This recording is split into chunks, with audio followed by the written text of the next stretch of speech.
आइए बात करते हैं, क्या विपक्ष सही मुद्दे उठा रहा है? कहीं वह भटक तो नहीं गया है? कांग्रेस केवल अल्पसंख्यकों की बात कर रही है, अप्रासंगिक मुद्दे उठा रही है, मोदी पर व्यक्तिगत हमले कर अपने कर्तव्य की इतिश्री मान ले रही है। ब्रिटेन और अमेरिका जाकर मोदी को गरियाना अधिसंख्य जनता को अच्छा नहीं लग रहा है, वो भी मस्खरी कर, जैसे मोदी हर मामले के विशेषज्ञ हैं, ईश्वर से सीधी बात करते हैं। कांग्रेस सरकार की गलत नीतियों पर हमला क्यों नहीं कर रही है? समाजवादी जो अब केवल जातिवादी बनकर रह गए हैं, केवल जातीय जनगणना में ही उलझे हुए हैं। अखिलेश आराम तलबी और छोटी सोच के शिकार हैं। अपनी पार्टी को मजबूत करने पर ध्यान न देकर जल्दी जल्दी गठबंधन कर नए नए प्रयोग कर रहे हैं। पहले बीएसपी, फिर कांग्रेस, फिर क्षेत्रीय पार्टियों से। राजनीति में केवल ऊपर ऊपर गठबंधन करने से कुछ नहीं होने वाला। इन पार्टियों के कार्यकर्ता गांव देहातों में एक दूसरे से लड़ते रहे हैं, फिर अचानक कंधे से कंधा मिलाकर साथ साथ कैसे हो जाएंगे? फिर आप चंद महीनों में ही उस गठबंधन को तोड़कर निकल जाते हैं। राजनीतिक गठबंधन गेहूं की फसल नहीं है, इसे पकने में समय लगता है। अगर ये सब न कर अपनी पार्टी के नेताओं और कार्यकर्ताओं को सम्मान देकर ग्रास रूट पर जाकर संघर्ष करते तो बात कुछ और होती।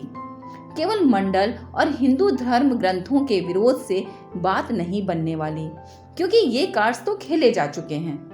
भ्रष्टाचार विरोध का सत्ता पर काबिज हुए केजरीवाल की आप पार्टी भ्रष्टाचार में ही फंसकर रह गई है।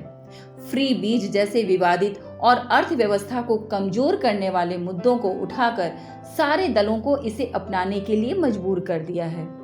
ममता भ्रष्टाचार और धर्मनिरपेक्षता पर घिर गई हैं। मायावती घर पर ही आराम कर रही हैं और भाई भतीजावाद के आरोप से घिर गई हैं। नीतीश कुमार कई बार आया राम गया राम की राजनीति करते रहे हैं। लालू परिवार के भ्रष्टाचार का प्रबल विरोध करने के बाद उन्हीं से हाथ मिलाने को जनता समझ नहीं पा रही है। तेजस्वी भी जातीय जनगणना व मंडल से उबर नहीं पा रहे हैं।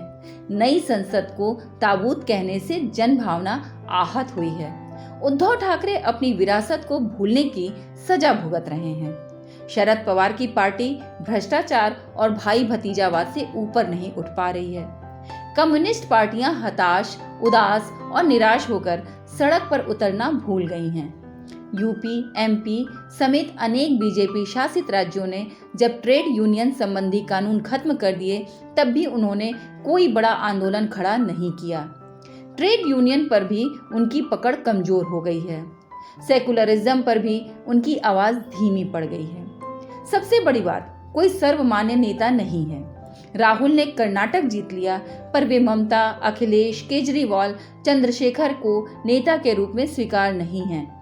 कांग्रेस को केजरीवाल स्वीकार नहीं है। अनेक राज्यों में कांग्रेस में अंतरकलह है, जैसे राजस्थान, छत्तीसगढ़। विपक्ष कर क्या रहा है? विपक्ष केवल मोदी, योगी और हिंदुत्व पर हमला कर रहा है।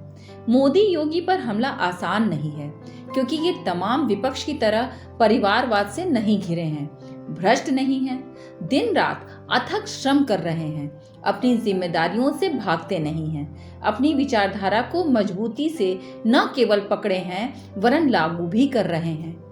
मोदी योगी को देखकर तमाम नेताओं ने मंदिरों में जाना, व्रत रखना, कुर्ते के ऊपर जनेऊ धारण करना आदि शुरू कर दिया है। पर मोदी भभूत मलकर केदारनाथ की गुफा में बैठ जा रहे हैं, गंगा में सिर तक डुबकी मार दे रहे हैं, 9 दिन का व्रत रख रहे हैं। आप कैसे वहां तक पहुंच पाएंगे? दशकों से उपेक्षित बहुसंख्यक जनता की आहत भावनाओं पर मलहम लगा रहे हैं। अब ऐसे लोगों के व्यक्तित्व पर हमला करके विपक्ष को क्या प्राप्त हो सकता है? जनता जब आपकी तुलना इनसे करेगी, तब आप कहीं ठहर सकते हैं क्या? अगले अंक में देखिए, आखिर विपक्ष को कौन से मुद्दे उठाने चाहिए। नेशन बिल्डिंग प्रोडक्ट्स चैनल को यदि आप राष्ट्र निर्माण हेतु उपयुक्त पाएं तो लाइक और सब्सक्राइब करें।